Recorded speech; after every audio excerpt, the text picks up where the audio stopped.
สบายดีพ่อแม่พี่น้องเนาะมื้อนี้เดินทางมาฮอดหมู่บ้านแห่งหนึ่งอยู่กลางป่ากลางดอยแบบนี้เลยอันนี้จะเป็นฟืนที่ชาวบ้านเก็บเอาไว้นะช่วงนี้เป็นช่วงฤดูหนาวเป็นช่วงเก็บฟืนของชาวบ้านเนาะนี่ก็เป็นหมู่บ้านน้อยๆอยู่กลางป่ากลางดอยแบบนี้บ่ให้ไทยส่วนเด้เรียวแล้วเนาะเดือนได้ไปให้ไปส่วนเต็มนี่เดือนจังหวะหมดเดือนหนึ่งเดือนก็ไปแล้วเดือนหนึ่งเริ่มไปทางหญ้าแล้วเนาะเขาปลูกแต่แทมเดือน4เนาะเดือน3เดือน4เริ่มปลูกเนาะโอ้ช่วงนี้ชาวบ้านเก็บฟืนมาไว้หลายขนาดนี่ฟืนนี่เก็บมาไว้ใส่เนาะมีพี่น้องฝั่งไทยคนหนึงถามว่าชาวบ้านเป็นหยังคือว่าเก็บฟืนมาไว้หลายแท้เนาะเหตุผลที่เก็บฟืนมาไว้ใช้แบบนี้หลายก็เก็บมาไว้ใช้ในฤดูฝนนะถ้าว่าเฮาบ่เก็บมาไว้ใช้ช่วงนี้นะฮอดยามฤดูฝนตกขึ้นมานี่ไปเอาฟืนมันจะยุ่งยากนะโอ้มื้อนี้ฟ้าบดเนาะ หนาวเนาะเป็นย้อนค่อยซักเครื่องคันมื้อได้ค่อยซักเครื่องนี่ ฟ้าบดตลอดแต่ละมือแดดออกมื้อนี้ค่อยซักเครื่องแล้วว่าฟ้าบดเลยเบิ่งบรรยากาศยามหนาวฟ้าบดเนาะได้ฟิงไฟแล้วบัดนี้เนาะบ่ไปให้ไปส่วนบ่บ่ไปแม่นเดือนได้อันชาวบ้านมักไปให้ไปส่วนนะเดือน2อ่ะไปแหละเดือน1เดือน2น่ะไปเริ่มไปทางยาเนาะทางไห้แล้วมันเดือนได้ที่อันชาวบ้านแบบอันไปซักเข้าให้อ่ะนะเดือน4บ่ไทยติเฮ็ดให้น่ะบ่ไทยส่วนเนาะสลีดูไทยบ่สลีบ่บางเรื่องกับไทยบางเรื่องกับบ่ไทยส่วนใหญ่ซักเอาเนาะมันอยู่ดอยบ่เป็นทงเพียงเนาะเพิ่นว่าเดือน4เนาะเดือน4เริ่มซักเข้าเพราะว่าช่วงเดือน4ก็เริ่มฝนจะตกแล้วนะแต่เฮ็ดให้เข้าไฮสลีนี่จะบ่ไทยเลยเนาะจะเอาไม้ไม้คือแบบนี้เนาะแม่น่ะ เฮ็ดเลี่ยมๆแล้วก็ไปซักเป็นหูแล้วเอาเข้าย้อนลงปลูกเข้าค่อยก็เคยเฮ็ดอยู่เขาเฮ็ดน่ะโอ้เฮือนหลังนี้ยังตำเข้าอยู่เนาะพ่อแม่พี่น้องอันนี้จะเป็นซากตำเข้ายังเห็นหอยจับใหม่ๆเลื่อมๆอยู่คกตำเข้าก็จะอยู่ทางด้านนี้เนาะนี่คกตำเข้าเขาเจ้าก็จะเอาไว้ติดขึ้นได้เฮือนแบบนี้ตื่นเช้ามากะลงมาตำเข้าเนาะตอนเช้าตอนแลงตำเข้าเบิกฟืนนี่เต็มกองลางเฮือนเลยมีหงสีเข้าแล้วได้หงสีเข้าขนาดน้อยเนาะใช้ไฟฟ้าเอาก็ถือว่าสบายไปแล้วบ่ได้ตำเข้าแล้วเนาะอยู่ดอยเดี๋ยวนี้ก็เริ่มมีการพัฒนาหลายอย่างเนาะเพราะว่าเส้นทางอยู่ประเทศลาวทางเหนือของประเทศลาวนี่ปัจจุบันนี้เริ่มมีการปรับปรุงแต่งเส้นทางขึ้นดอยไปฮอดไปถึงแต่ละหมู่บ้านนี่เกือบครบทุกหมู่บ้านเลยเนาะมีการแต่งมีการพัฒนาขึ้นหลายอย่างแล้วเด้อยู่ประเทศลาวเฮานี่บ่คือสมัยก่อนเนาะสมัยก่อนที่จะขึ้นดอยเนี่ยโอ้ลำบากโดยเฉพาะยามฝน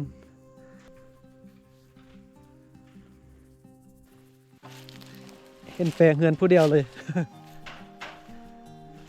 นี่ก็แต่งคอกหมูเนาะโอ้สบายโอ้อยู่เขตดอยนี่เลี้ยงหมูเลี้ยงแบะเนาะเลี้ยงงัวเลี้ยงควายจากเมื่อก่อนก็จะใส่ยักษ์คาแบบนี้เนาะในการมุงแดดมุงฝนแปลงเฮือนเดี๋ยวนี้ก็เริ่มเปลี่ยนแปลงมานี่ใส่สังกะสีแบบนี้งามเลยเพิ่นแต่งเฮือนนะลักษณะการตกแต่งเฮือนของพี่น้องชนเผ่ากะมุเฮาอยู่ทางเหนือเนาะทางแขวงอุดมไซลักษณะการออกแบบเฮือนก็จะเป็นสไตล์นี้เนาะเป็นเฮือนไม้ยกสูงบางคนก็บ่ยกสูงให้ต่ำแบบนี้ก็ได้เนาะจะบ่เฮ็ดเฮือนสู่พื้นดินบ่จะมีขึ้นไดแบบนี้แล้วก็มีระเบียงเนาะมีระเบียงเรียกว่าเอิ้นศาลออกมาแบบนี้หน้าเฮือนแบบนี้เนาะแล้วก็จะมีให้อันนี้ให้เล่านี่จะเป็นเอกลักษณ์ของพี่น้องชนเผ่ากะมุเด้อนี่เขาจะนิยมกันแปลงเหล้าให้เนาะเวลามีแขกมายามห้อยยามเฮือนก็เอาเหล้าสู่กินก็เป็นฮีตของประเพณีเป็นเอกลักษณ์ของชนเผ่ากะมุเฮาเนาะช่วงนี้ก็เป็นช่วงเก็บฟืนเนาะทุกปีนี่เก็บฟืนยามหนาวเนาะไปหมดนี่บ่เป็นลูกสาวบ่นี่นะบัดนี้แม่นทั้ง3คนอ่ะจักคนลูกสาวนี่ผู้เดียวซื้อข้าวอันเต้ตอนนี้เพิ่นกำลังจะไปตัดฟืนบัดนี้นะนี่กับลูกสาวหลานสาว3คนเนาะไปช่วยกันไปเบิ่งว่า การไปตัดฟืนไปหาฟืนอยู่ป่านี่เป็นจังได๋เดี๋ยวจะไปเบิ่งหน่อยหนึงเนาะไ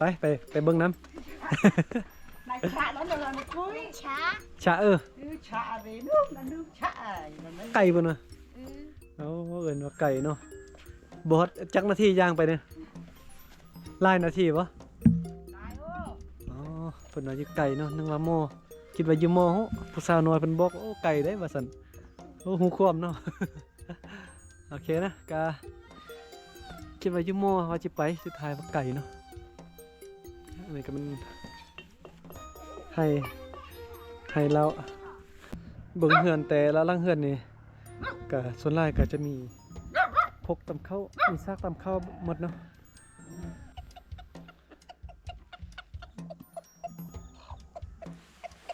ส่วงฤดูเก็บเกี่ยวฟืนไปเก็บฟืนโอ้อยู่ทางด้านนี้กันเดี๋ยวฟืนมันจะร้อนมาใส่มือกล้องเขา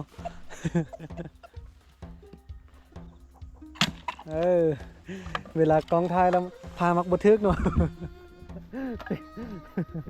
โอ้เก็บฟืนไล่เลยสมัยตะกี้ตอนที่หมู่บ้านของบ่อลังยังบ่ทันเจริญเทื่อก็พากันไปเก็บฟืนคือกันเนาะเก็บฟืนมาใส่ไล่แบบนี้แหละเก็บฟืนมาเป็นคันรถเลยนะแต่ปัจจุบันนี้มันแบบไฟฟ้าเส้นทางเข้าฮอดเข้าถึงสะดวกสบายแล้วก็จะบ่เก็บฟืนบ่เอาฟืนมาไว้ไล่ขนาดนี้เนาะเอามาไว้ในนึงพอแต่นึงเข้าอยู่เฮือนทุกมื้อก็ใส่ฟืนแบบนี้คือกันเนาะเฮือนของบ่อลังแต่ว่าจะบ่ไว้ไล่ขนาดนี้นะดังไฟนี้เฉพาะตอนที่จะนึ่งข้าวเนาะส่วนเวลาคั่วกินนี่ก็จะใช้เตาแก๊สเดี๋ยวจะพาเบิ่งหมู่บ้านนิดนึงเนาะว่าเป็นบ้านใหญ่ขนาดใดเนาะซึ่งว่าหมู่บ้านแห่งนี้ก็บ่ได้ใหญ่เนาะบ่ได้กว้างใหญ่แล้วก็มีประมาณ10ปลายหลังคาเฮือน10ปลายครอบครัวเลยเนาะนี่เฮือนเขาเจ้าก็จะอยู่บนนี้บนนึงนี้บนนึงก็ขึ้นไปด้านถึงก็มีประมาณนี้เนาะเฮือนสานบ้านทรง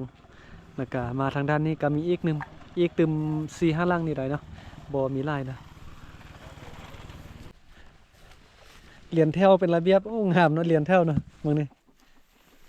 เข้าบ่รักบ่มีคนรักที่ฟืนไว้จังนี่บ่มีคนรักเนาะ